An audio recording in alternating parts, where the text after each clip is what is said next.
أعوذ بالله من الشيطان الرجيم. بسم الله الرحمن الرحيم. الحمد لله والصلاة والسلام على رسول الله. Ассаламу алейкум ва рахматуллахи та'аля ва баракатуху. Уважаемые братья, уважаемые джамаат, братья, сестры, наше будущее поколение, молодежь, все, кто на улице есть, тоже каждого попрошу, чтобы зашли в мечеть. Иншаллах, мы начинаем маджлис, чуть-чуть задержался наш маджлис со временем. Ну, иншаллах, во всем есть свой маслиат у Всевышнего Аллаха. Как и послужено, каждый маджлис, мы знаем, должен начинаться со чтения калама Всевышнего Аллаха, это священный Коран. И для этого мы дадим слово нашему брату шейху Ахмаду, имама Силанова Кули. أعوذ بالله من الشيطان الرجيم. بسم الله الرحمن الرحيم.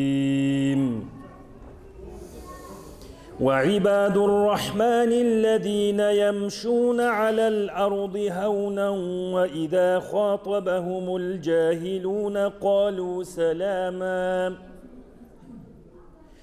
والذين يبيتون لربهم سجدا وقياما والذين يقولون ربنا اصرف عنا عذاب جهنم إن عذابها كان غراما إنها ساءت مستقرا ومقاما والذين إذا أنفقوا لم يسرفوا ولم يقتروا وكان بين ذلك قواما والذين لا يدعون مع الله إلها آخر ولا يقتلون النفس التي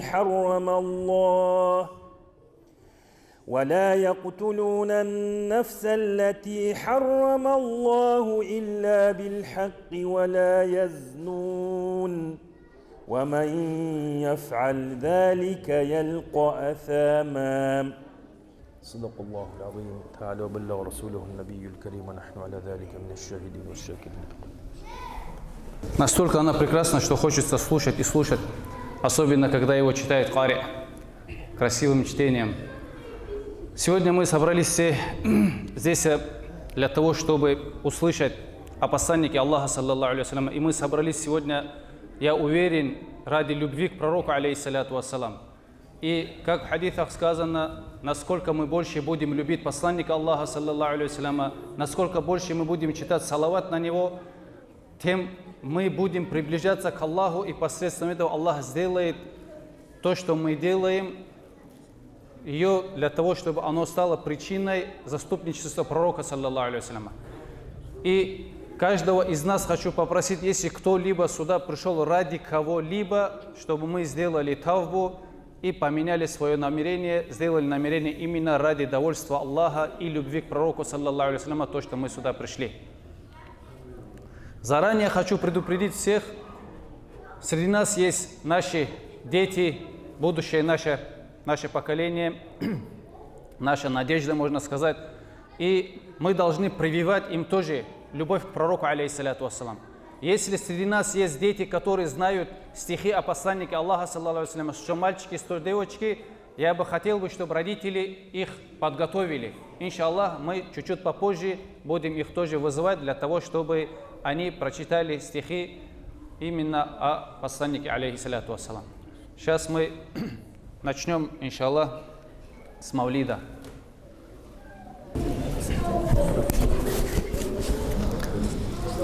الصبح بدا من طلعته والليل دجى من وفرته فاق الرسل فضلا وعلا أهدى السبل لدلالته كنز الكرم مولى النعم هادي الأمم لشريعته أزكى النسب أعلى الحسب كل العرب في خدمته سعتي الشجر نطق الحجر شق القمر بإشارته جبريل أتى ليلة أسرى والرب دعا لحضرته نال الشرف والله عفا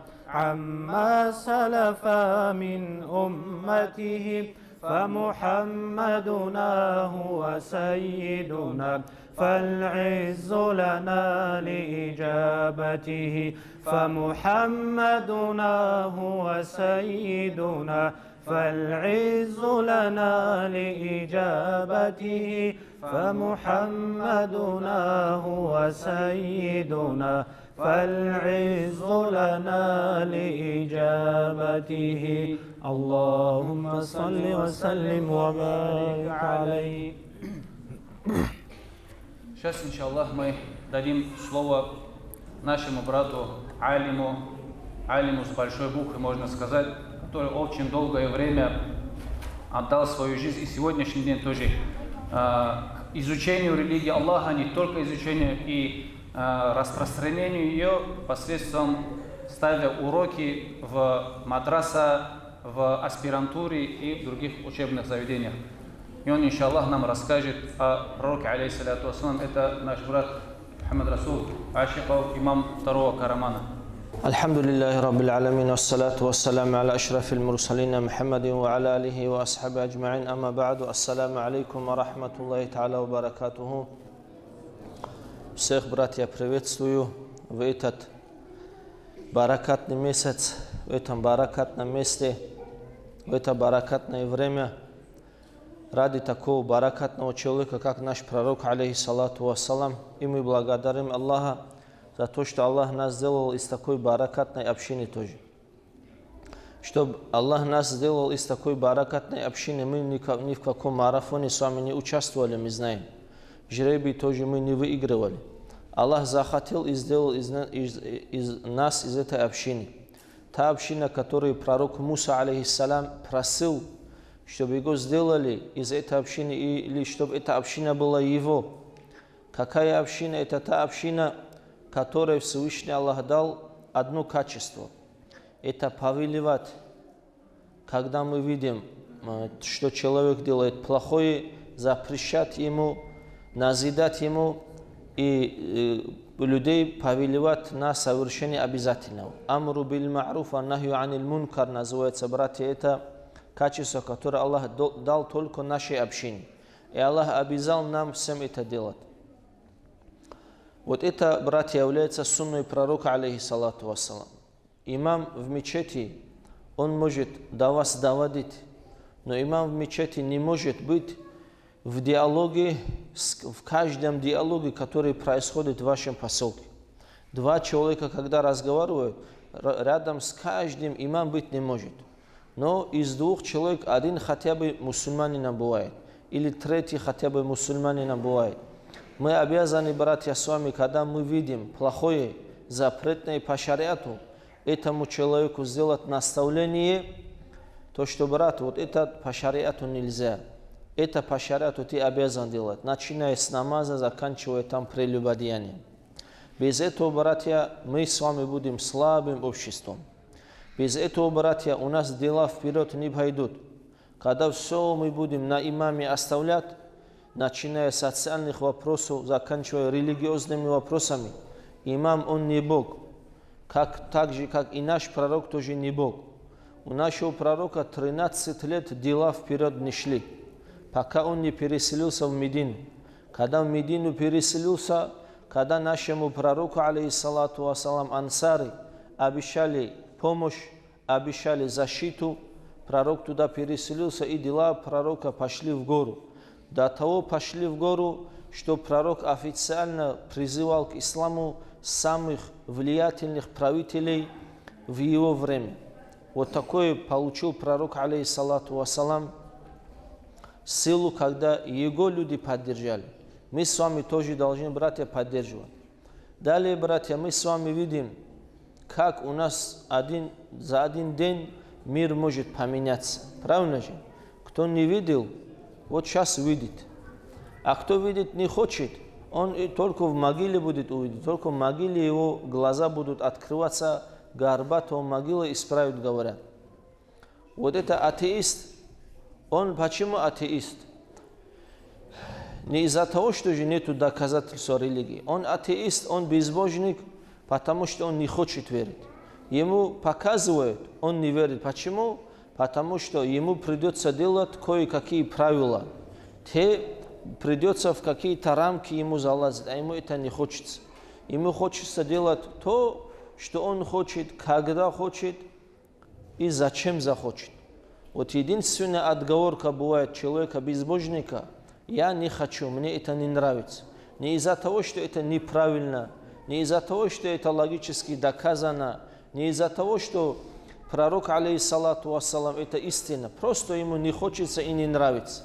Но за эти слова, конечно, в этом мире Всевышний Аллах его не будет отчитывать. Но в судный день ему придется отвечать за то, что он не следовал тем знамениям, которые есть.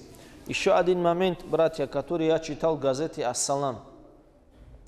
То, что вот меня зацепило, такой случай, там в Европе, в Великобритании, кажется, у них в музее есть письмо индийского правителя, который жил во время нашего пророка, алейхиссалату вассалам. Он увидел, как луна раскололась. В свое время он видел в Индии, увидел он это. Увидя это, он разузнал и пошел туда, к нашему пророку, узнал об этом. Искал он этого человека, нашел. Вот представляете, где Индия, где у нас Саудовская Аравия. Сколько, наверное, он месяцев был в пути. Одним словом, он дошел до пророка, алейхиссалату вассалам. В наших исторических летописях тоже сказано, что один индус пришел к пророку, ислам принял. И с ним пророк, алейхиссалату вассалам, отправил несколько сподвижников, чтобы к нему туда пошли в Индию. Там они да'ватом тоже занимались, распространением религии. Но этот человек по дороге умер, не дошел он туда. Но вот этот исторический факт, вот это письмо, которое то ли он написал, то ли в их время написал человек, она хранится сейчас там в музее. Видите, человек из Индии пришел, из Индии, кому Аллах суждено, да, кому Аллах захотел дать веру, пришел в Медину, уверовал в нашего пророка, алейхиссалату вассалам. А пророк это чудо, раскол луны, показал этим язычникам, перед их глазами показал. Как одна половина зашла в одну руку, другая половина зашла, то есть вот в одежду. И над головой пророка опять луна соединилась. Они не поверили. Поэтому, братья, таким людям Всевышний Аллах в Коране говорит: «Суммун букмун умюн фахум ла яакилун». Это люди глухие, немые и слепые, они не размышляют. Алхамдулилля, Аллах нас из таких не сделал. Пусть Аллах тех, кого мы любим, тоже из таких не делает. Мы с вами должны, братья, сейчас уже как ислам пустили, сколько лет проходит? 30 лет. Даже в 91 году можно было мечети строить. Сколько уже? 30 чем-то лет прошло. Здесь, наверное, есть люди, которым 50-60 лет. Когда ислам пустили, они были молодые. Сейчас никому нету прощения сказать: я не знал. Никому нету прощения. До меня не дошло. Условий не было. Сколько хочешь условий было, и вы прекрасно знали это. И поэтому, братья, вы будете отвечать за то, что за ваш выбор. Вы люди все совершеннолетние, разумные.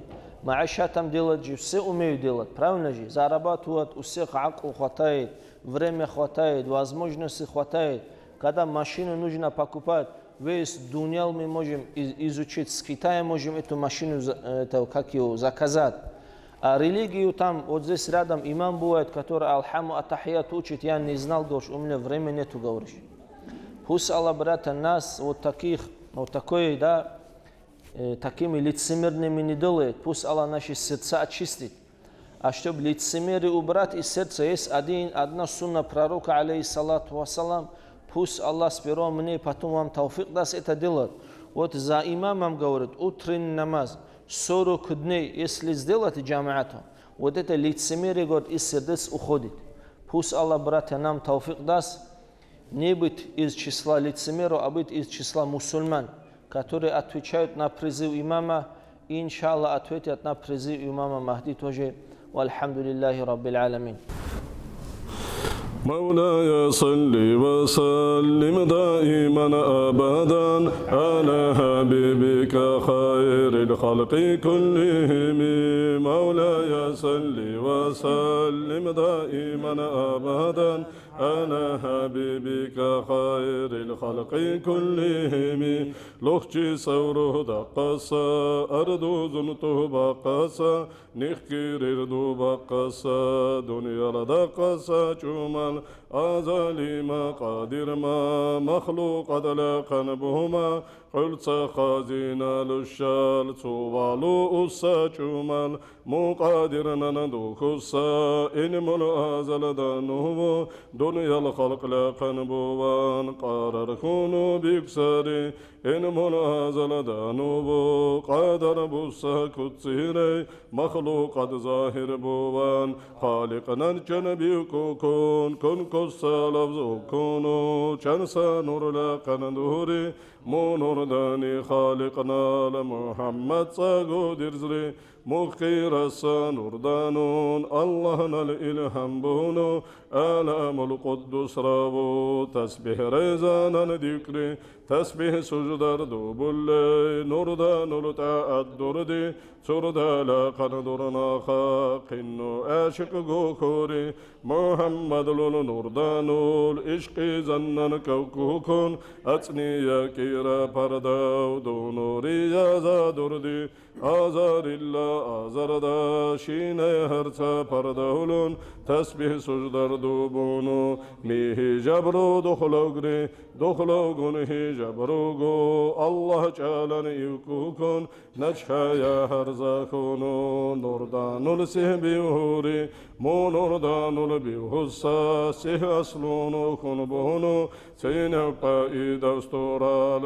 رحزر لقندوري تيزن التيلا دوري حبيبنا لنور لخشينين مشرق مغرب برتسا چيرا كنا مخوري يا لازنن جنخوكون مخلوق أدلقن بوان هو آدم لقن أونو مولا يا بيبي وخوري خنو يا دو وكونو خالقنا الأمر بونو مو آدم للشر خابون حبيبنا لنور دور طوري مو آدم إيدو سيدغو تقنو واسيت بونو مرسا أمت تورا بوخ نور دانين يرجا بوري سوي عرب سا تيمي أجم أوچيسا يا لا إنسان تورا بو كيوا قومنا خنبوري عرب تورا دانيوغو نسلور ديولي چيبوري سينونا يرخيرانو قريش تلنا خنبوري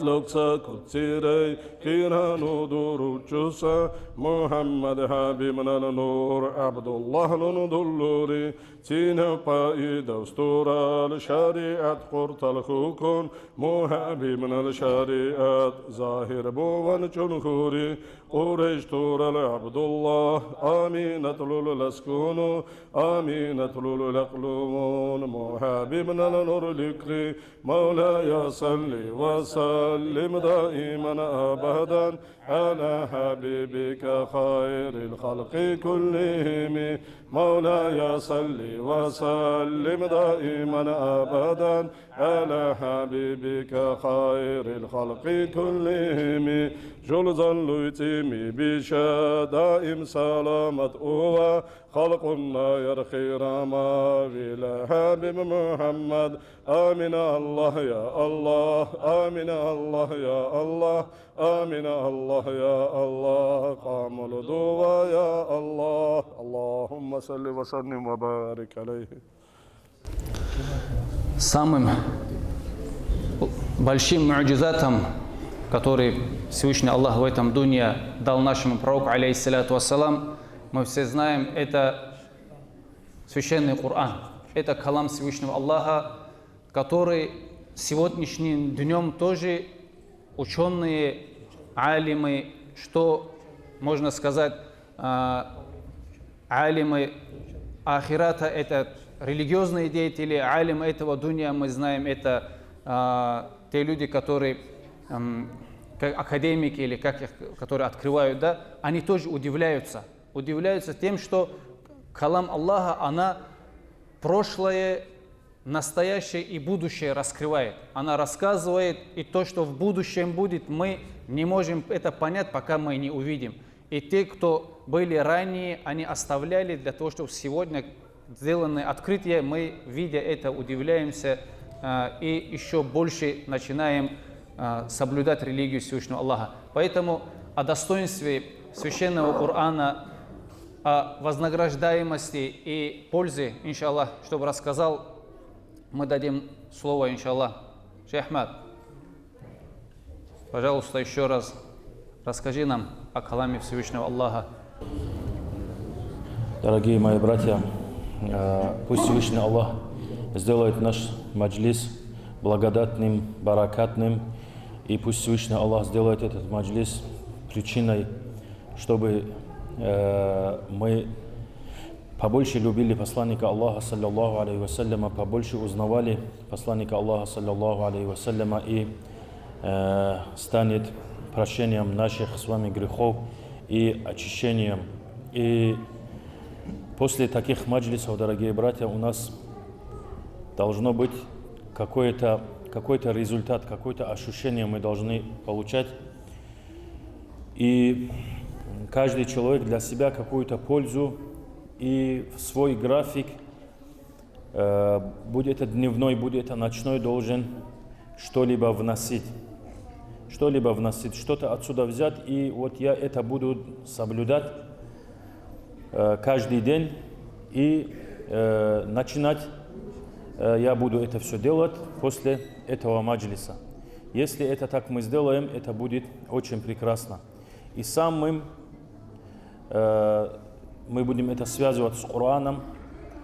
Если человек для себя сделает такой вывод и скажет: с этого дня я буду ходить самое минимум для исправления суратуль Фатиха.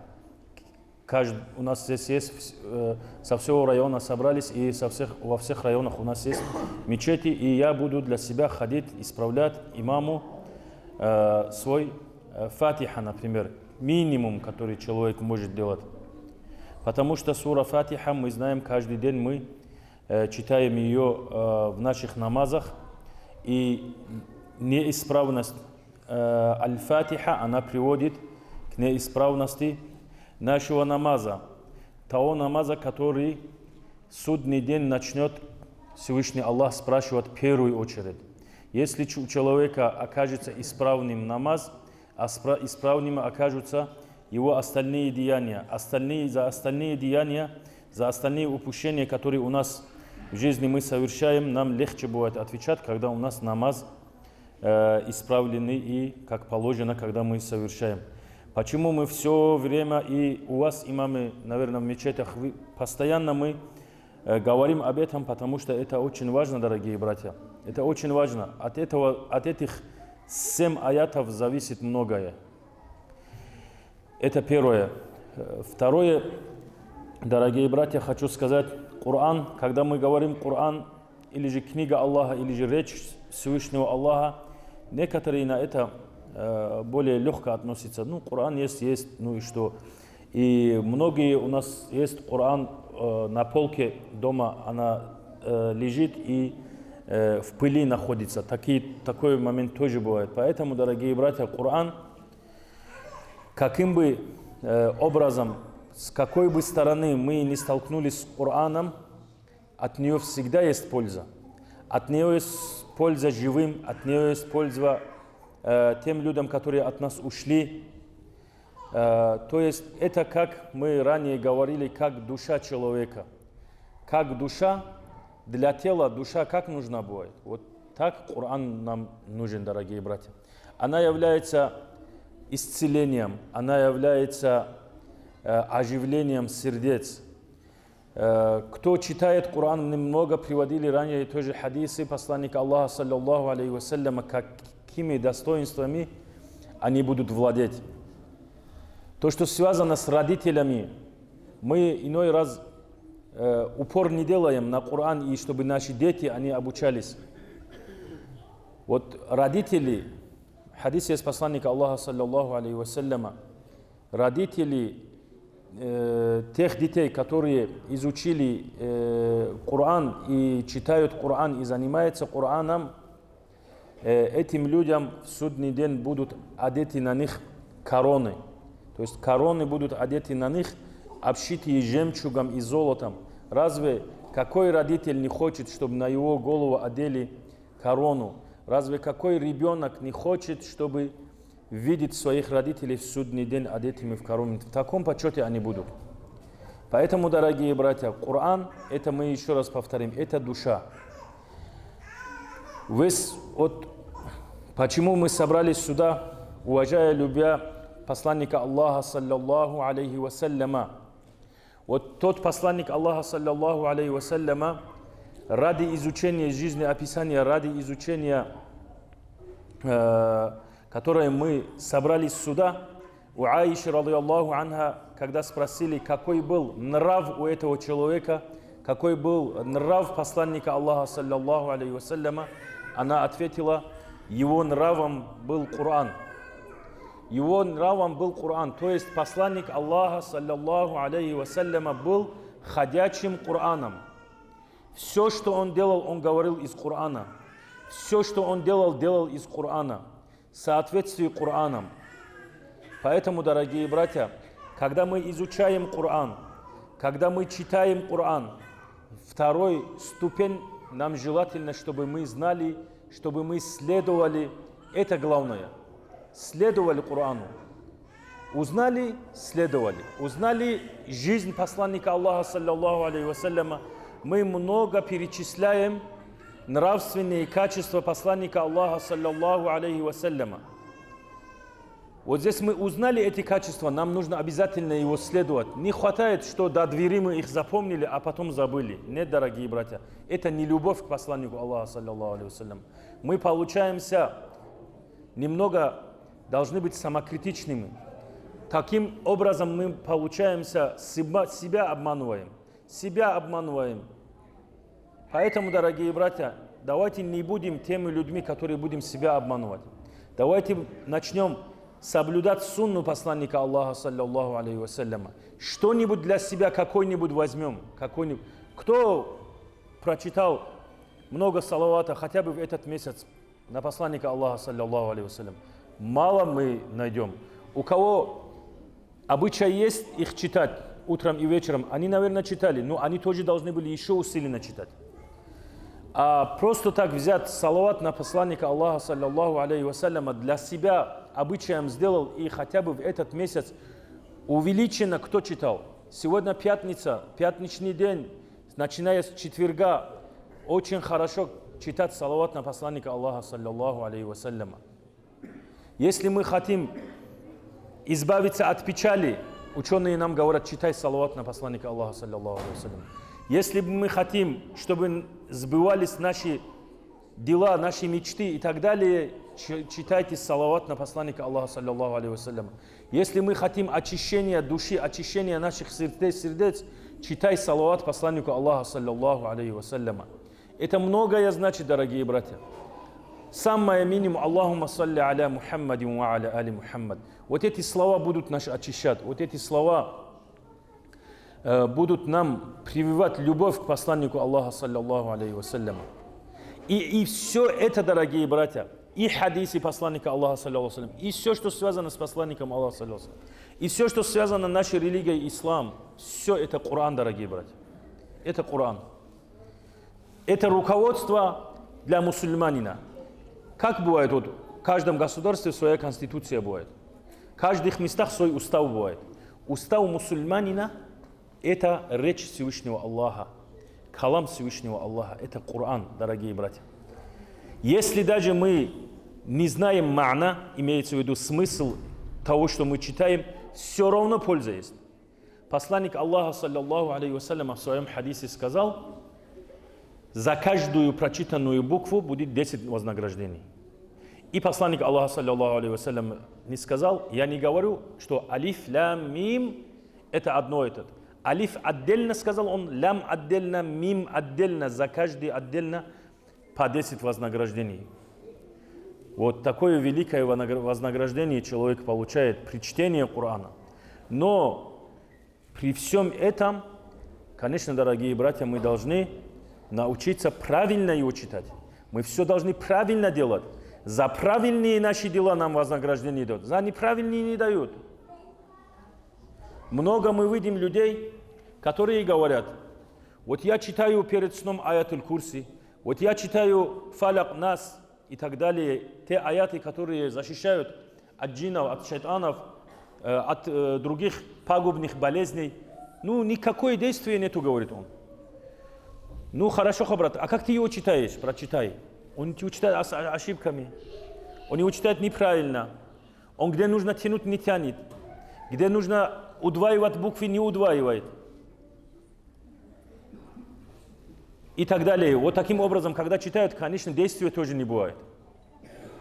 Когда как положено мы что-то делаем, вот тогда вот только результат бывает.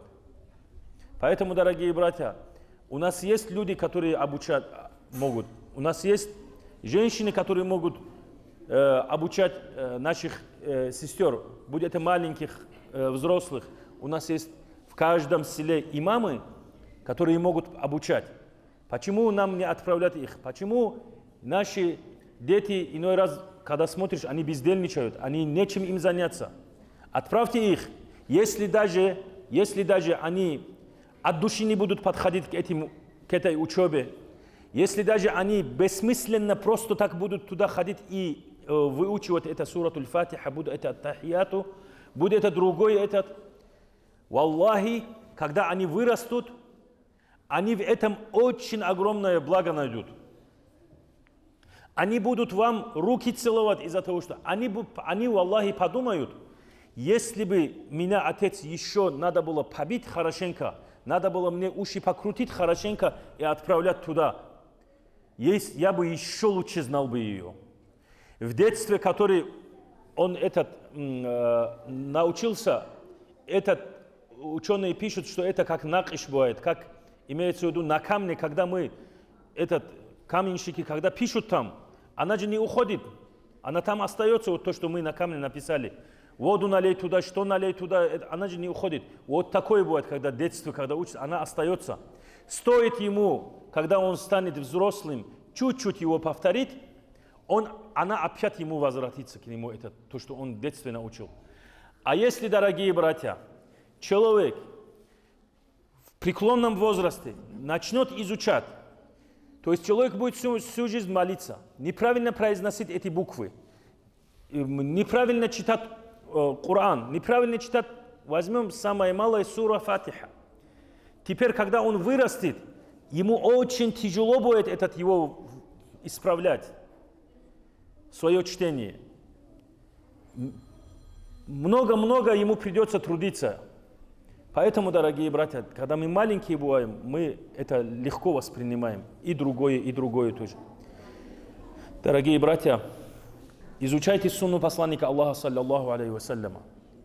Мы никак не должны думать, что Коран это отдельно, и мы здесь про сунну говорим. Коран это и есть сунна посланника Аллаха, саллаллаху алейхи вассаляма.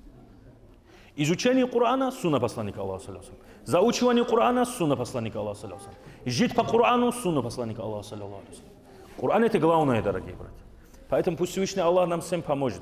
Пусть Всевышний Аллах поможет нашим предводителям, нашим имамам, нашим учителям, муаллимам, муаллиматун и так далее, чтобы они более усиленно занялись нашими маленькими братьями, детьми и сестрами. Поэтому это будущее. Особенно я хочу подчеркнуть девочек, особенно маленьких девочек, потому что они будущие матеря. Если они научатся это читать, проблема дома не будет. Отец то там будет, то зарабатывает, он семью кормить нужно, на работе будет. А мать – это человек, который находится постоянно с этими детьми, дома воспитывает. Пока отец с работы придет, мама может своего ребенка Фатиха научить. Поэтому пусть Всевышний Аллах всем поможет. Пусть Всевышний Аллах будет доволен вами. Займитесь Кораном, дорогие братья. Это очень многое дает. Это все даст, иншаллах. Ассаламу алейкум. Так, сейчас хотел бы, братья, перейти к нашим детям. Кто из наших детей знает стихи о посланнике Аллаха, саллаллаху алейхи вассаляма? Вот всех бы хотел попросить сюда, чтобы вышли. Кто знает? Все выходите. Сперва мальчики пусть выйдут, потом девочки. Кто знает стихи о посланнике Аллаха, саллаллаху алейхи вассаляма? А? Неужели никого нету? Вот один мужчина, это... Кто еще? Давай. Если есть кто на родном языке знает, это вдвойне поощряется. Есть кто на родном языке знает стих о посланнике Аллаха, саллаллаху алейхи вассалям? Давай. О, давай. Дана нам прямая дорога, и путь ее верой могуч. Мухаммад напослан на Бога, Мухаммад сияющий луч. Такбир. Отцучку. Давай. Что рассказать, не знаю. Стих. Знаешь пророки, саллаллаху алейхи вассалям? Не знаешь? А что знаешь? Ну, кульху разные. Кульху знаешь? Машаллах. Давай кульху прочитай. أعوذ بالله من الشيطان الرجيم بسم الله الرحمن الرحيم قل هو الله أحد الله الصمد لم يلد ولم يولد ولم يكن له كفوا أحد. Аллаху Акбар. Здесь. Теперь следующий. Давай. Душе моей пришла отрада известия о вечном рае для тех, кто следует пророку, для тех, кто верует в Аллаха. Устами нашего пророка дошел до нас святой Коран, начиная день с истока, несется мир. Аллах Акбар. Такбир. Аляса. Да. А ну. Бусурманнал учейсар, Аллахнал лаг Мухаммад, Хак мунишал укмари, Ислам тaqpiu durmari, Аллахнал язима лаг, Жунахан у Мухаммад, Вана яляси эбрат, Чаву ванах тaqдуа. Такбир. Есть еще кто? Аляса. Есть еще кто? Из детей есть? А ну, давай. Кто есть? Давай. Знаете стихи? Давай, не стесняйтесь, как мужчины. Давай стихи. Читай стих. Нет, стих. Кто стихи знает о пророке, саллаллаху алейхи вассалям? Есть кто знает? А? Идем, если вот, раз поднялся, давай аятуль курси. Читай. Бисмиллахир-рахманир-рахим.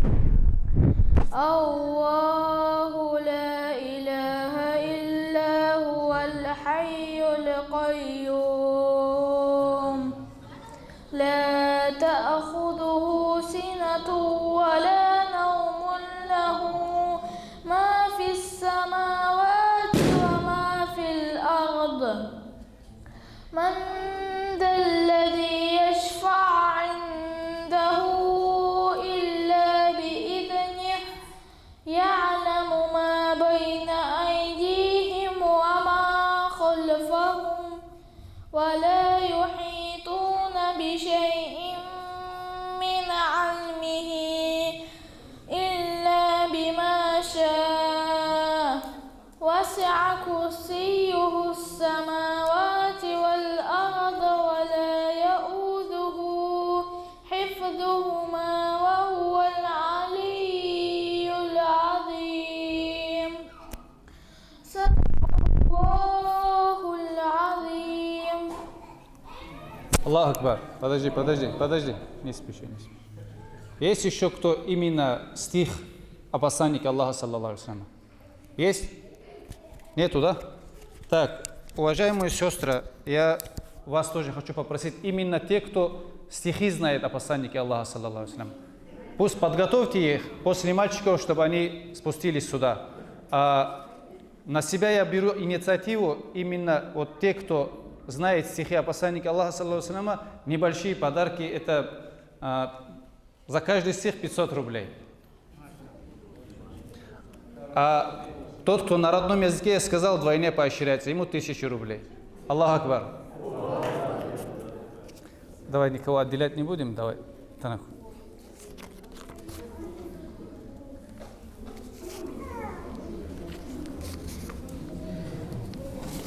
Аля, сам тебе 1000 рублей. Так-то обучайте своих детей, иншаллах, в этом будет плюс и благо. Давай, садитесь. Теперь, девочки, потихоньку начинайте спускаться сюда. Кто знает стих о посланнике Аллаха, саллаллаху алейхи ва саллям. Чуть-чуть коридор дайте. Дайте коридор нашим сестрам. Кто из них знает. Пусть потихоньку сюда спускаются. Мы сейчас мальчиками, то, что им сделали, мотивировали сейчас девочек. Я думаю, сейчас их больше будет, иншаллах. Вот одна красавица идет. Идем. Машаллах. Давай. Про ислам говорю. А? Ислам. Что ислам? Про ислам говорю. Ты знаешь про пророка? Да, про ислам. Вот, давай. Идем вот так, повернись туда лицом. Читай. Встань. Читай. Читай. Что стало? Не хочу. Почему? Сейчас, давай, подожди, давай. Наталья Бахадори, расскажи мне, Роза, о моем любимом. Расскажи мне, Роза, о моем любимом, о пророке Господа нашим досточтимым. Есть у тебя то, что ни у кого нет на свете. Ты, как он, ведь пахнешь, ароматный цветик. Расскажите, горы, что стоят у Мекки. Вы пророка видели, вы стоите веки. Поделитесь тем, что в памяти сокрыто, как были сердцами перед ним разбиты. Расскажи, пустыня, помнишь ты, я знаю, как в тебе страдал он, Мекку покидая. И его победы тоже ты все видела, и врагов пророков вере ненавидела. Расскажите, пальмы, как сияли лица, радуясь прибытию белой верблюдицы, что несла пророка по себе в Медине, выбирая дом чистанщихся сливе. Расскажи мне, месяц, знаю, не ответишь, но ты годы долгие над Мединой светишь, и ты точно знаешь, что лицо пророка освещалось ярче неба темноокого. Мне пророка в Дуне встретить не удастся, розы же мне будут часто попадаться. Как увижу розы во дворе у дома, буду разговаривать о пророке снова. Давай.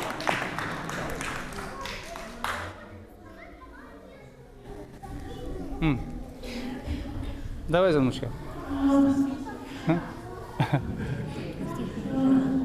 Давай, Мухаммад. Расуль Аллах. Аллах Акбар. В нашей вере ислам, петь прочно основ, не обязан нас Господь всех миров, шахада, свидетельство об Аллахе едином, о том, что Мухаммад посланник правдивый. Затем пятикратный намаз совершаем, у каждой молитвы свое расписание. Нам пост Рамадан предписан Всевышним с утра и до вечера воздержаться от пищи. Немущие и бедные мы платим, закет очищает имущество наше, а вместе с Зулихиджа мы отправимся в Мекку и хадж совершим по примеру пророка, мир ему и благословение Аллаха. Саллаллаху алейхи вассалям. Такбир. Так, а ну, идем. Давай, читай. Не стесняйся. Ислам.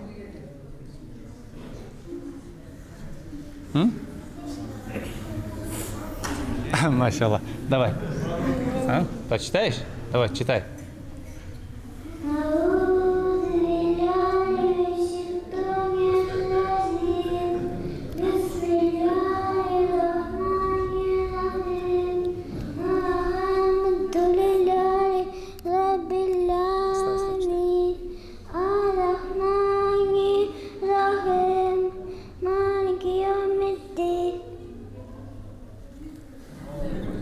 Аллаху Акбар. Это уже результат. Так, давайте всем... Подожди.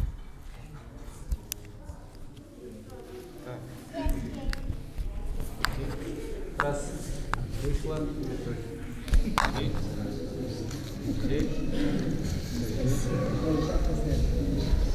Все, можете теперь. Аллаху Акбар! Такбир! Иншаллах, у нас будет хорошее будущее.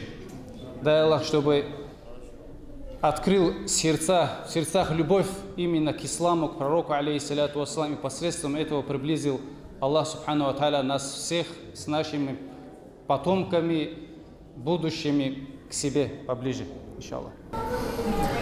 يا ربي صل على المختار من مضار والأنبياء وجميع الرسل ما ذكروا وصل ربي على الهادي وشيعته وصحبه من لطي الدين قد نشروا وجاهدوا معه في الله واجتهدوا وهاجروا وله آووا وقد نصروا وبينوا الفرض والمسنون واعتصموا لله واعتصموا بالله فانتصروا أزكى صلاة وأنماها وأشرفها يعطر الكون رايا نشرها العطير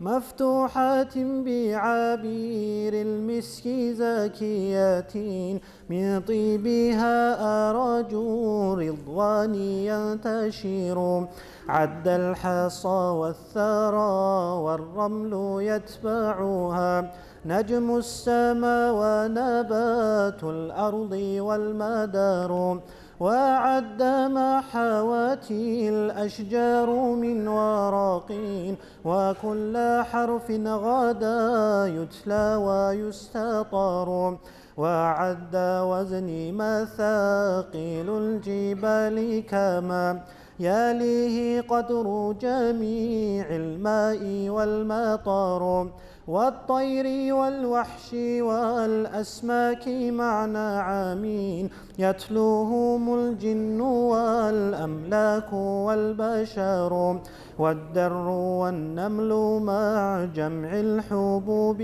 كذا والشعر والصوف والأرياش والوبر وما أحاط به العلم المحيط وما جرى به القلم المأمور والقدر وعد نعمائك التي مننت بها على الخلائق مذ كانوا ومذ خشروا وعد مقداره سيون والأملاك وافتخروا مولاي صل وسلم دائما أبدا على حبيبك خير الخلق كلهم دائما أبديا بالصلاة سلام في الله خلقات ضاخريا ودر حبيب أحمد دا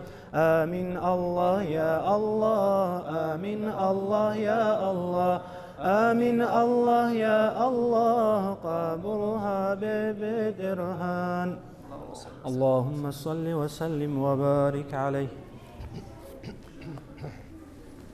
У нас есть будут розыгрыши о жизни, описание пророка, саллаллаху алейхи вассаляма, и есть подарки смарт-часы. Смарт-часы, они, мы знаем, не дешевые, они поддерживают много чего, которые дети любят, мы знаем, иншаллах. Так что подготовьтесь.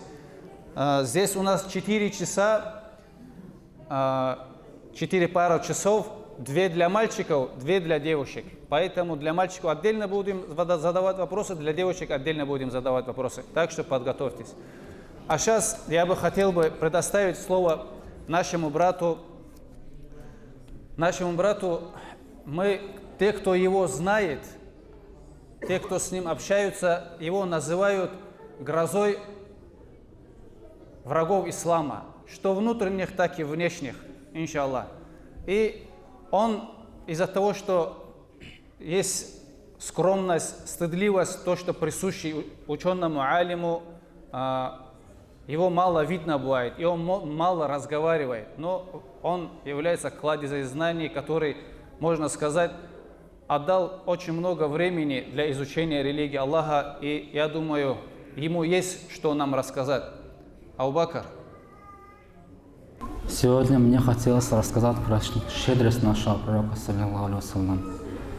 Пророк, саллиллаху алейхи вассалям, сказал: «Канна, саллиллаху алейхи вассалям, аджвадан наси ва асхахм, ва канна фи шахр рамазана каррухи мурсалати».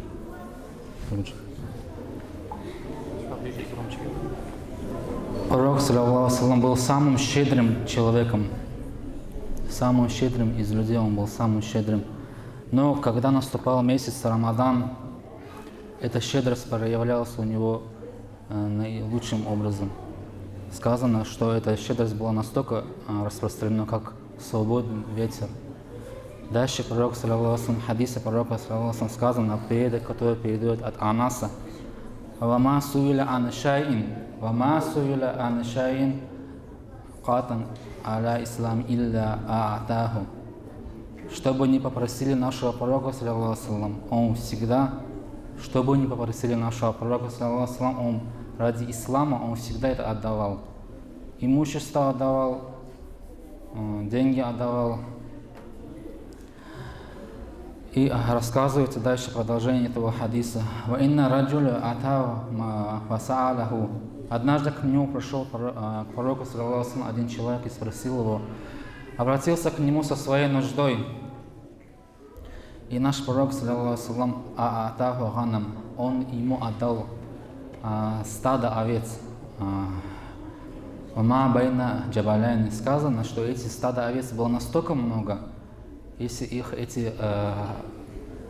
можно было это горы заполнить этими овцами.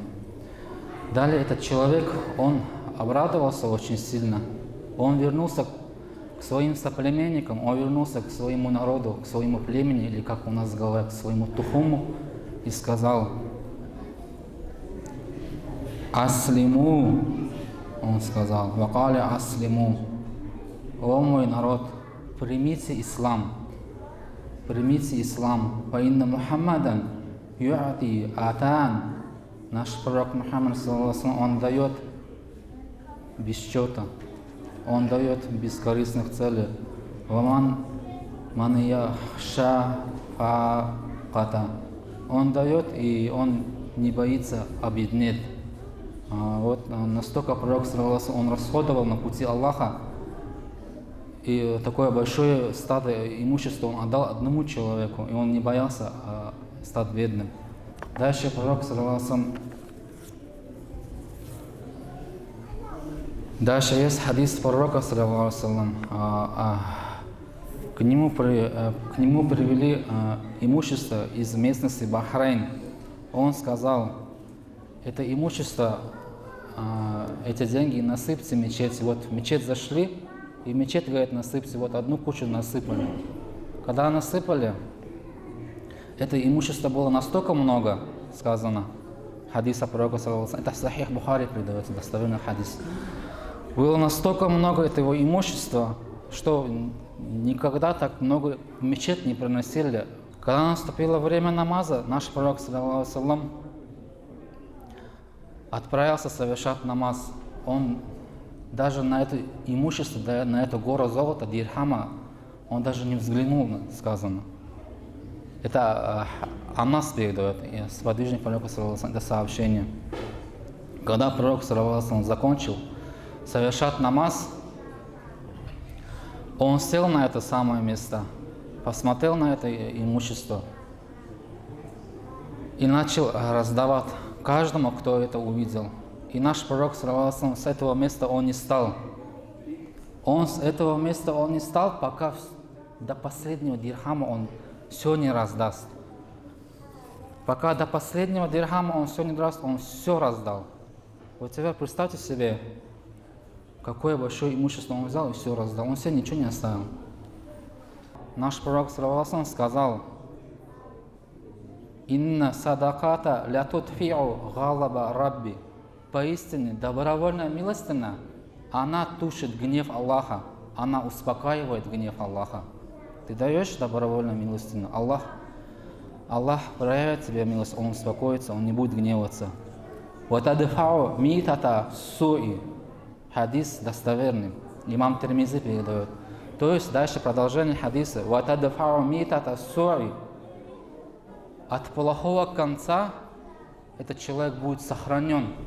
То есть плохой конец какой? Для нас часто является умереть истинно верующим человеком, братья.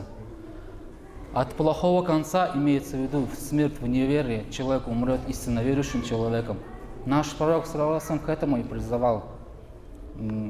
Дальше пророк ﷺ сказал: «Васадакату тутфиу хатията кама ютфиу мауннар». Добровольная милостыня, она стирает прегрешение. Прегрешение стирает. Кто хочет, чтобы Аллах ему грехи смыл, пусть дает добровольное садака, добровольное пожертвование. Она грехи смывает. Дальше что он сказал, дальше наш пророк саллаллаху алейхи ва саллям? Ютфиу ма нар. Так как вода тушит огонь. Можете себе представить, когда ты берешь ведро воды, наливаешь на огонь, сразу потухает. Вот настолько быстро Аллах прощает грехи. Дальше пророк саллаллаху алейхи ва саллям сказал, наш пророк саллаллаху алейхи ва саллям передает слова Всевышнего Аллаха, это ее еще называют хадиса кудси. Это самые священные слова.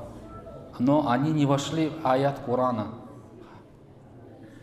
Он сказал, передавая слова Всевышнего: «Я ибн Адама, о сын Адама, анфик алейка».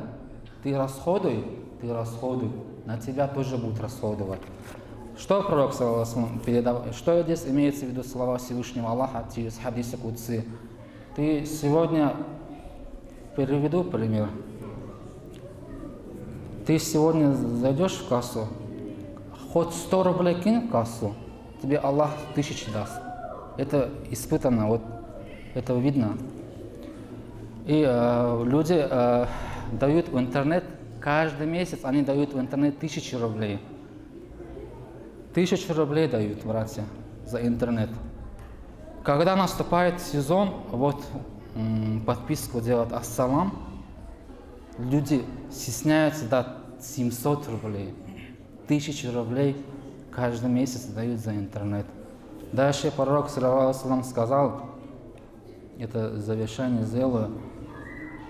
Вот судный день, когда судный день, мы знаем, какой он будет, очень тяжелый, очень страшный судный день будет. Настолько тяжело нам будет судный день. Сказано, вот хадисы достоверны, Сахих Бухари, Сахих Муслим. Люди будут тонуть в своем собственном поту. Солнце будет приблизительно к нам на 1 километр. Так как тот мир, когда мы воскреснем, он будет вечен, братья. Мы не умрем. Он будет к нам приблизно, это солнце. Настолько горячо будет, мозги будут кипеть, братья. И тот день, это не тот день, братья, который вот сейчас длится 1 день, 24 часа. Нет, братья. В Коране есть смысл аят: 1 день возле вашего Господа, как 1000 лет. То есть 1000 лет на одном месте. Можете себе представить? Ты сегодня стоишь 1 день, а он не заканчивается. И проходит 2 день. Вот так неделю стоит. 1 день, как 1 неделя идет. И ты все это под такую жару стоишь.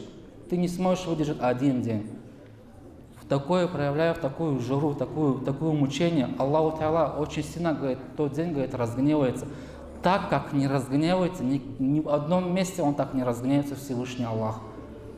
Люди будут обращаться к нему с мольбой, но Аллах не будет на них внимания обращать. Но все-таки Всевышний Аллах проявит свою милость к 7 категориям людям. Из них те люди, я не буду говорить, вот здесь многие знают этот хадис, он более известный, машхур говорят, он достоверный. Из этих людей человек, который отдает садака так скрыто, что левая рука вот эта левая рука, она не знает, что творит правая рука. То есть он дает так скрыто. Люди не знают. В мечеть приходит человек или в мадресе приходит, дает 10 тысяч, 20 тысяч, 30 тысяч или 100 тысяч. И говорит, вот такой-то пришел, как он не хочет себя афишировать. На пути Аллаха, вот фи сабилиллах, как сказали. Примите это ради Аллаха. И он принимает. Этот человек остается неизвестным. Он в этом мире, он останется неизвестным, но в судный день под тенью арша будет, иншаллах. Все это пророк, саллаллаху алейхи вассаляма, он был самым щедрым. Кто бы к нему не обращался, как сегодня зачитал хадисы, никогда пророк, алейхиссалату вассалам, не отказывал им. И сегодня, будучи щедрыми, мы являемся теми, кто следует за посланником Аллаха, саллаллаху алейхи вассаляма. И в самое тяжелое время, в судный день, мы дадим ему возможность за нас заступиться. Чтобы мы понимали, на сегодняшний день, вот называя нашу территорию новостроем, да, туда включительно и второй Караман, и Кривая Балка, помимо 10 переселенческих сел, все эти села, можно сказать, мы строящиеся. Мы здесь строим, мечети строим, мы здесь мадраса, мактабы строим, тазияты строим, другие учреждения, то, что исламские строим, нам не хватает всегда финансов. Поэтому, несмотря ни на что, встречаешь людей, которые говорят, пусть состоятельные дают. Но состоятельные и так дают. Если бы они не давали бы, это все стояло бы на одном месте. То, что мы даем 500 рублей, 50 рублей, 100 рублей, на это не построишь, мы прекрасно это знаем. Но каждый из нас должен понимать то, что мы тоже нуждаемся именно в милости Всевышнего Аллаха. Поэтому, когда сегодня мы открываем WhatsApp, или же Instagram, или же Telegram, когда там говорится, или же есть у нас программа фонда «Инсан», там есть нуждающиеся люди. Хотя бы 50 рублей. Хотя бы 50 рублей, если мы в месяц будем отдавать, оно может послужить для того, чтобы... Это незначительная сумма, но она может послужить тому, чтобы Аллах, субхану ва тааля, Он не сгневался на нас, чтобы потушить гнев Всевышнего Аллаха. Дай Аллах, чтобы наши сердца открыл Аллах, чтобы мы были щедрыми, так как дающая рука лучше говорит просящей руки. Здесь у нас по району есть человек, который не хочет говорить свое имени, но строит мечети. Строит мечети. С одним братом, когда разговаривал, он у меня спрашивает, какой у него интерес, говорит. Вот какой же, скажи, интерес, говорит, у этого человека это строит. Но я говорю, а какой интерес должен быть у человека? Я его не знаю, говорю, но без интереса человек же не строит. Нет, ты мне ахиратский интерес не расскажешь, дуньярский интерес расскажи, говорит. Я не знаю, Аллах, говорю, дуньярский интерес какой у него, но ахиратский интерес есть, наверное, Аллах, чтобы смилостивился над ним. Это человек, который понял, все, что у него есть, это не его, это Аллах. Это Аллах дал ему, и он то, что Аллах дал ему, пытается израсходовать его на пути Аллаха. Чтобы каждый из нас тоже должны это понять. Все, что у нас есть, это не наше, это Аллаха. И в зависимости от понимания и как оно проникло в нам в сердце, иншаллах, мы тоже это будем расходовать именно на пути Аллаха. Дай Аллах нам понимание в этом, и чтобы мы были щедрыми рабами Всевышнего Аллаха. Иншаллах. Такбир. مرحبا يا مرحبا يا مرحبا يا مرحبا مرحبا جد الحسن والحسين مرحبا مرحبا بكريها بممكنات ارتل أصل دنيا الأخيرة ترى الإذن بول سابتشة مرحبا بكري رسول حسن حسين التتا هي سبسو البو ويساقين جنار كين شيما مرحبا بكريها ببزهر باجت لولبوتا تنسل كوكلو كوكين جو أمانة تيما مرحبا بخري أحمد حكمة البوتوكيري كل سيرة لاقيني جو خسرهم بوما شاوكرا إنا سيد سيرة لوسا سلطان شاوكرا إنا ياسين تبير كامل سا إنسان شاوكرا بخري تاها جلد كرد البشارة رسول طور القرامة سيدنا هونتي شاوكرا بخري دوس بنوري جنبارا شد بالخيرا شبرخلو نهجوغ خيرا بونوتي مخيرا سهابي من انسال صلاة دو ترشا قادر سازنان جنة أتلا دو تيسري أتلا جرا دورتون إيدس رازي ورشا هرشا لقد دورمان لترشي لا دو تيسري عشق جورينو دوتي محمد نصلاوات شاتي تالو قوبو وامونا يا تشافات عشق جورينو دوتي محمد نصلاوات شاتي تالو قوبو وامونا يا تشافات عشق جورينو دوتي محمد نصلاوات شاتي تالو قوبو وامونا يا تشافات مرحبا يا مرحبا يا مرحبا يا مرحبا مرحبا جدا حسن والحسين مرحبا مرحبا يا مرحبا يا مرحبا يا مرحبا مرحبا جدا حسن والحسين مرحبا مولاي صل وسلم دائما ابدا على حبيبك خير الخلق كلهم مولاي صل وسلم دائما ابدا على حبيبك خير الخلق كلهم جل ظليتي بشا دائم سلامة هو خلقنا يرقي رما بلا بمحمد آمين الله يا الله آمين الله يا الله آمين الله يا الله قام الدوا يا الله اللهم صل وسلم وبارك عليه. Сейчас первыми мы, иншаллах, зададим вопросы именно мужчинам, мальчикам. Так что подготовьтесь, поднимаем руку, встаем и начинаем отвечать. Первый вопрос, я вас попрошу до конца дослушать вопрос, чтобы не было с места, чтобы кричали. Как звали родителей пророка, саллаллаху алейхи детей пророка, алейхиссалату вассалам? В одном вопросе несколько вопросов, братья. Дедушку, дядю пророка, саллаллаху алейхи, который после дедушки его сделали аманатом, и также дядю пророка, саллаллаху алейхи, которого назвали львом Аллаха. Кто знает? Он тот. Тот поднял первым руку. Идем. Вы тоже по сторонам смотрите. У меня там во всех сторонах глаз нету. Я первым его заметил просто. Так, первый вопрос родителей пророка, саллаллаху алейхи. Абдуллах и Аминат. Теперь детей пророка, саллаллаху алейхи. Касим, Абдуллах, Ибрахим, девочек Зайнаб, Рукаят, Фатима, Кульсум. Машаллах. Теперь дедушку пророка, саллаллаху алейхи. Абдул-Муталиб. Дядю, который... И кого из дядь назвали львом Аллаха? Хамзу. Такбир! Такбир! Это оригинал, да? Это двоюродный брат оригинала. Так, вот, смарт-часы. Еще раз такбир! Все. Машаллах. Видите, как хорошо.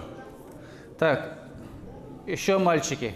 Так, да, внимательно посмотрите вы тоже, а то, чтобы не получилось там, я лучше вниз буду смотреть.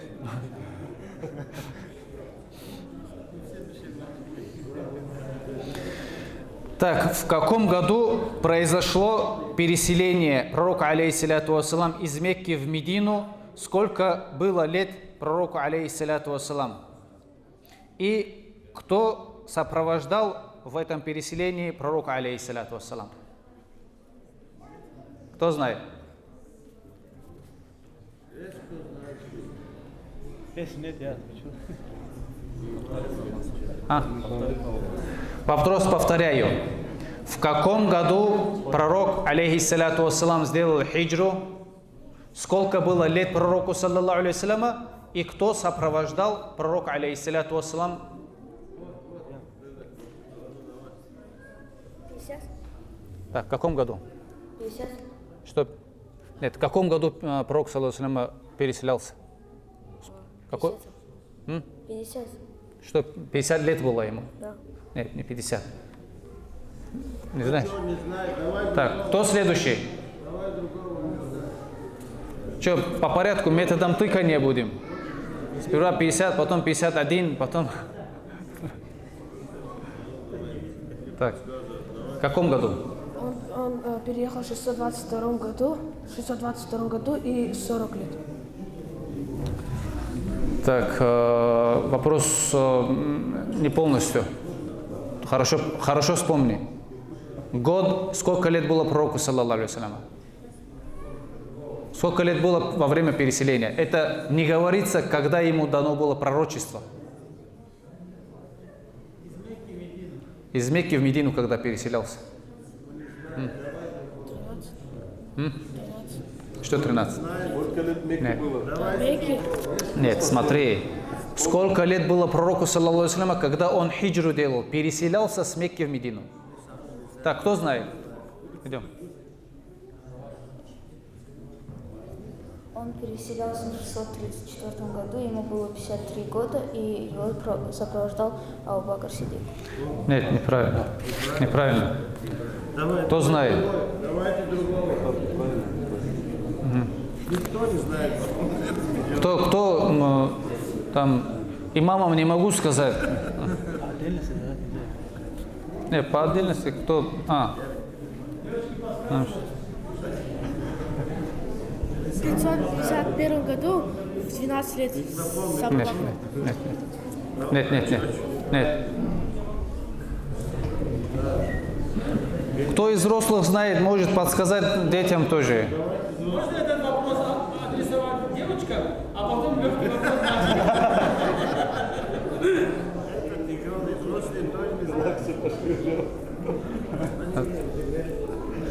Сперва он поднял. Если он не ответит, ты приготовься. Хорошо? Он встречался с Абу Бакром В каком году? в 622. Ага, сколько лет было? 53.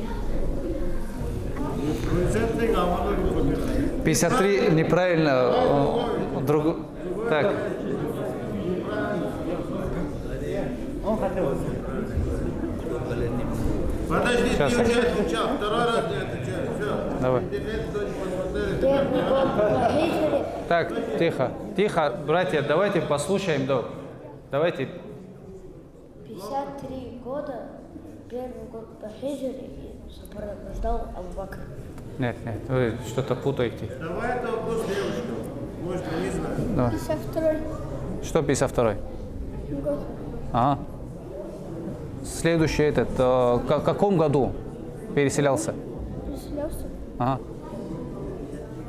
Так, знаешь? Году. Ага.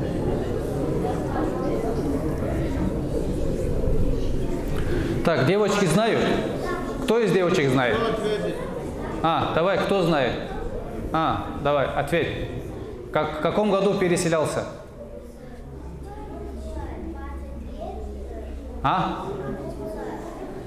Все, сюда спускайтесь. Все, садись. Не знает она. Кто знает? Что, бесплатно часы хотите, что ли? Я не знаю. Никто не знает.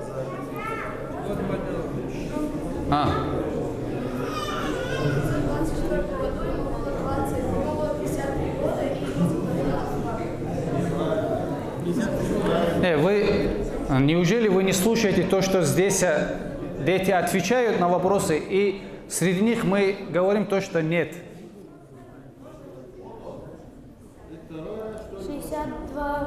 62 года, 52.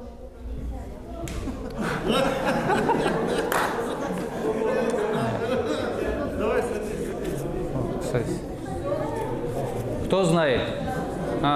Давай. Подожди, с места не перекрикивай. Изначально ответ изначально.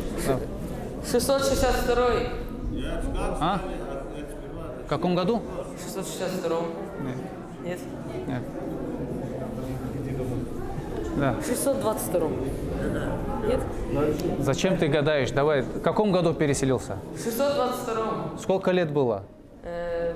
Так, не знаю.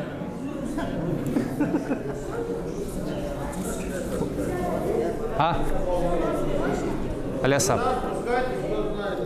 В 622 году и 50 лет.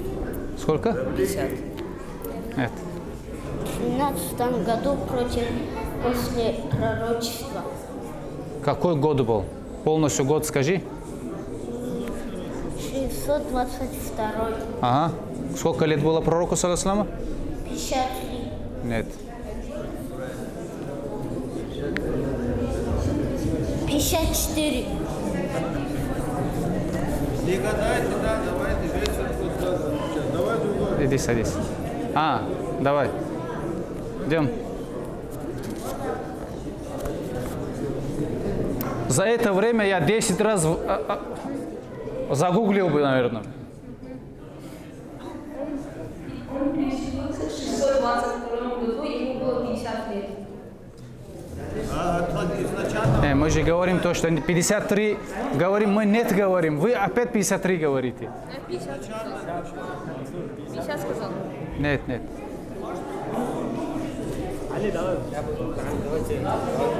Давай, Сай. Все. И на Улу. Не надо. 622 год, ему было 52 года, а сопровождал его Абу Бакр. Такбир.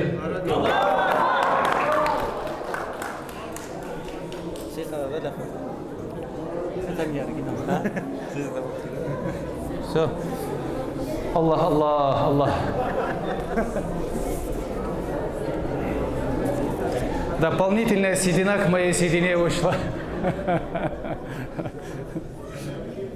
Так, теперь, давайте чуть-чуть послушаем. Давайте тихо, а то я сам себя не слышу. Так, наши сестры, вы готовы?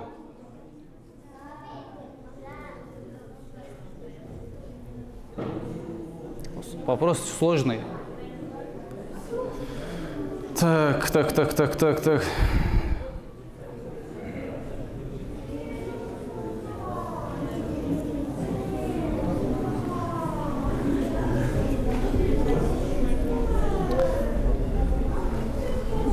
Целая записка, да, скажи? За это машину надо подарить. За это Ты сейчас... Так, как звали первую кормилицу пророка, саллаллаху алейхи вассалям? Также, подождите, в одном 3 вопроса будет. 3 вопроса. Дослушайте все. Еще вопрос будет. Кто была первая кормилица, первая супруга и мать его внуков? Кто знает?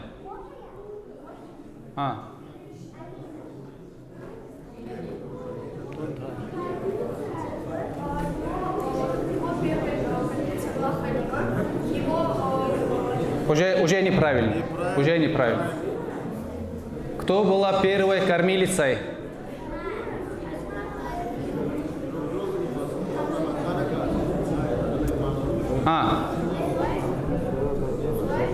Второй вопрос. Его супруга, мать его внуков.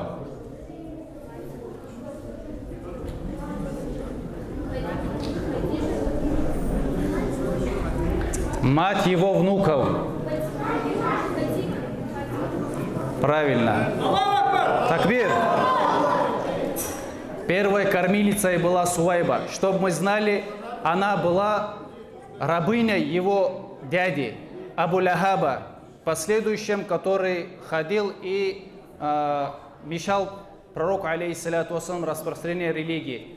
она первая была кормилицей, и за то, что она принесла первую весть о рождении пророка, алейхиссалату вассалам, Абу Лахаб освободил ее из рабства. И каждый понедельник сказано, за то, что он освободил ее, в его мучении дается облегчение ему. Аллах Субхану ва Тааля из-за этого дает ему облегчение каждый понедельник. За то, что он освободил эту рабыню.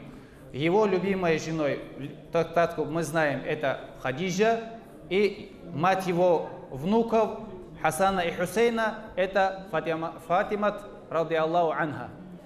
Так, второй вопрос.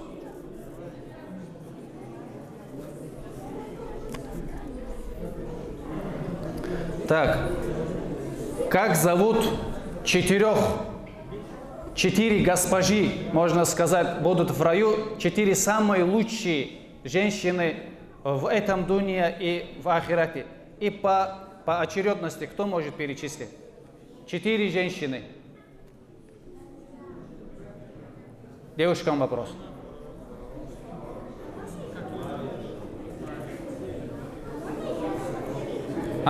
Кто? Что, не знает, что ли? 4 самых лучших женщин.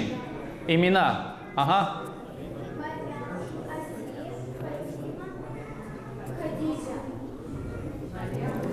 Ты можешь их по очередности перечислить?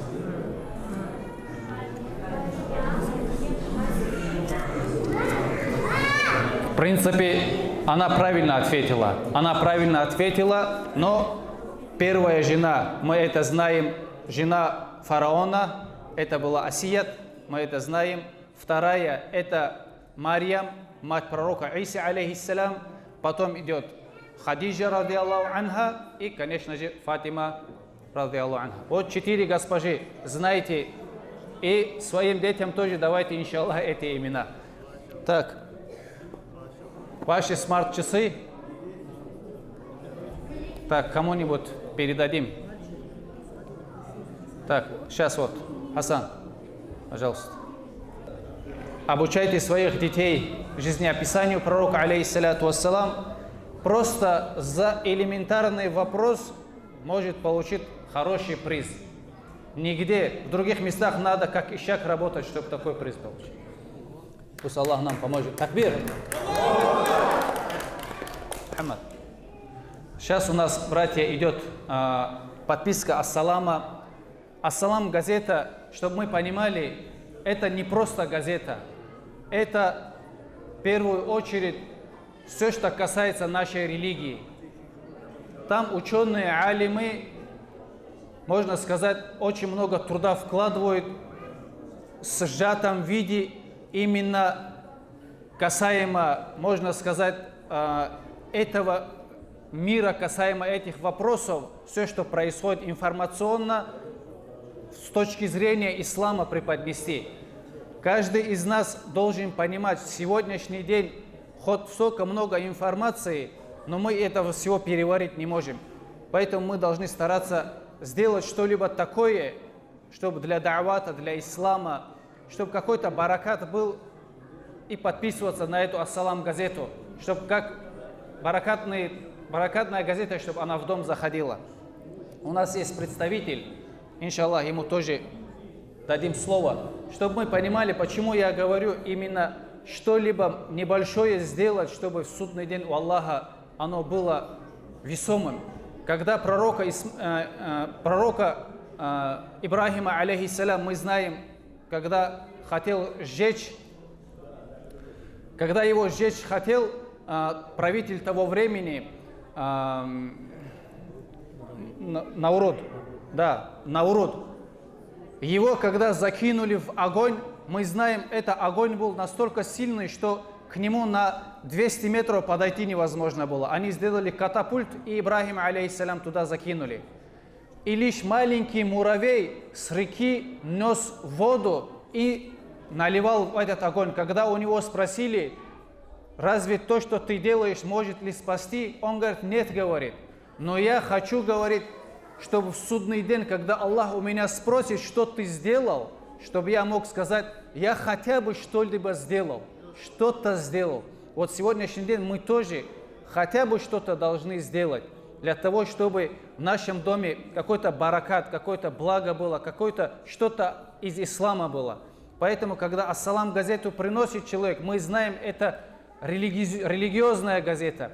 Принес его человек для того, чтобы донести до вас ислам. И когда мы его видим, мы можем в любое время открыть и прочитать что-либо из ислама. Мухаммад. Сейчас дадим представителю нашего района Мухаммаду. Хотел поблагодарить вас всех, в первую очередь, и своих ребят, которые годами доставляют эту газету «Ассалам». И один из примеров, каждый день, обходя улицы, сталкиваясь с разными примерами, разными случаями, разными рассказами. Один из рассказов расскажу, который недавно, месяц-два назад на Бакуле. В начале месяца я не успел к этой подписчице прийти, продлить ей подписку. И вот продлить подписку. 2-3 месяца прошло, я когда к ней пришел, она так обрадовалась, она говорит, все это время где вы были? Я у своих родственников, у своих близких спрашивал, хотела продлить подписку, но никак не смогла. И она с удовольствием подписала, поблагодарила и угостила. И через месяц я к ней отдал газету, со следующего номера я уже ее дома не нахожу. И так следующий месяц тоже. И как я узнал, сосед подошел в следующий раз, когда я пришел к ней с газетой. Он говорит, она умерла. Она умерла, там у нее порог сердца и что-либо было, она умерла. И вот после этого эту газету я отдаю другим, которые более читают, которые не могли себе позволить подписку. Тем самым она умерла, но ее благое дело продолжается идти.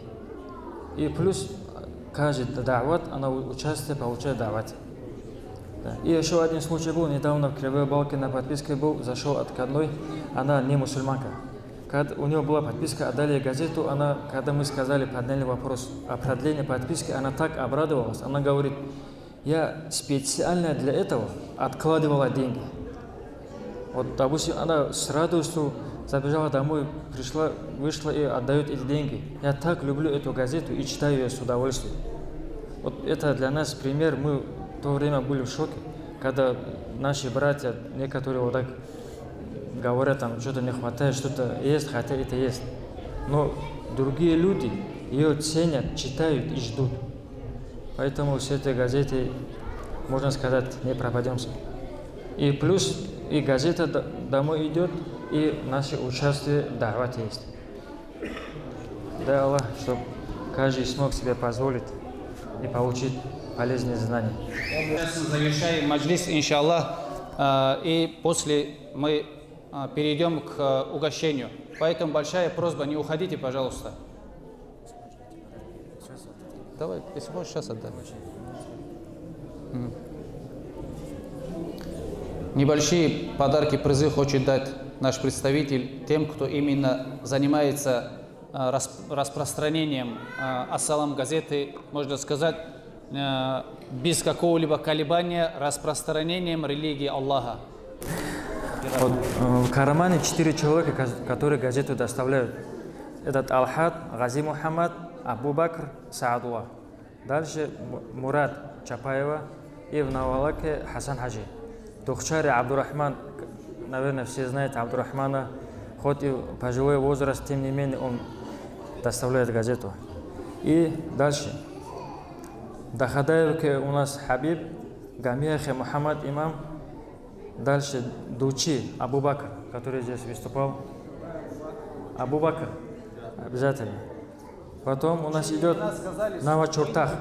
Навачуртах у нас Шахмурат. Потом Кривая Балка Шахрудин, Ахмад Кутан Корода. И дальше Сулак, Саид Хаджи, Арсланбек, Куда Мухаммад и Эль-Мурза. Вручение сейчас некоторых ребят нет, сейчас, которые имена назвал и которые здесь присутствуют, прошу выйти. Сейчас сразу вручим.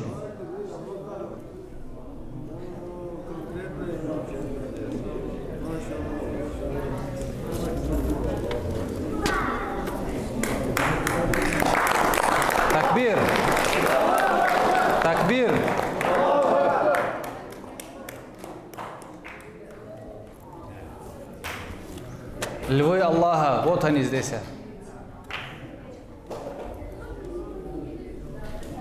Остальным потом. Остальным потом, иншаллах. Сейчас, иншаллах, мы один нашид исполним. Бисмиллахир-рахманир-рахим. يا بيك سوء وراد أمة خيري يا حبيب حلق لبه جونيجر نيزا مولد خاديزه زمانك شلون كدال كفر عمر شلون كدال كي نبغو شوفاشلون چرا قد كن روغو چروك بتصدش صبعتي دو الله عفوها بنتجوني ررجي زبك جوهجو هم رحمو جيني جي رحمن سلشياتلي شبني جدا للهجو درمونا جت قراني ديناش القدر هج القلوب الراتانيجي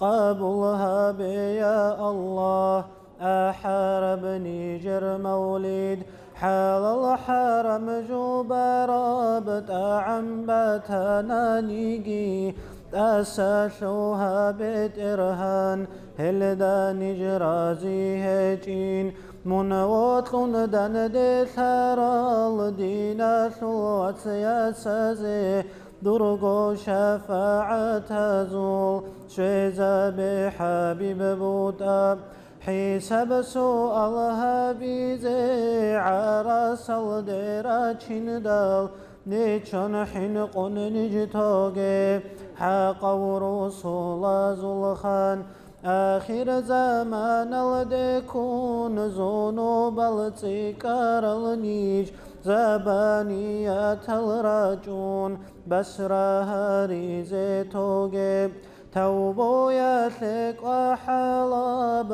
أهل نجروقونيجي جوجا حشل تيدسان توني دوتسا أورق الله غفور رحيم حبيب اسداد صبحيجي تادو بالله الدسان أمة خسرت ياشول خسقورت دوي خليق خلق بجارة وبيت إرهان تهل بيتونك أثازي كلمتني جيت لورا أستغفر الله رحمن تلقمونا هزدسان من رازيه جبشينا فعل قول يلدسان دود سرك غفلتونك أثربك الدسان بخرب حيت الدسان بهرب كير الدسان من رازي يبقور الدي بالا رب بردسان راعي زي حرام الدي عند آمن جي الدسان دودا سرق غفلتون بيشار بحخلا دسان دون كشتي هابوليستا أدريقون جي الدسان أستغفر الله الله أستغفر الله الله أستغفر الله الله قبلها ببيت إرهان اللهم صل وسلم وبارك عليه